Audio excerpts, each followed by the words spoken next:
Hi everyone, it's Teacher Kim. Today we're going to be learning the sound of this letter. Do you know what sound this letter makes? It says k, k, k.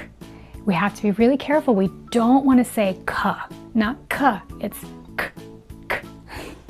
Two words that start with the k sound are cup and cat. Can you hear the k sound at the beginning?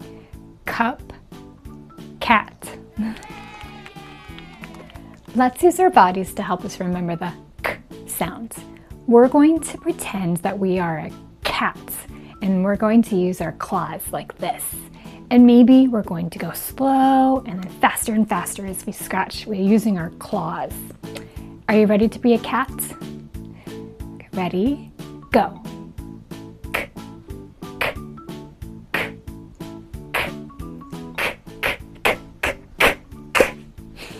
Now let's play our sounds game. Get your pointer fingers ready. I want you to point to the word that starts with k.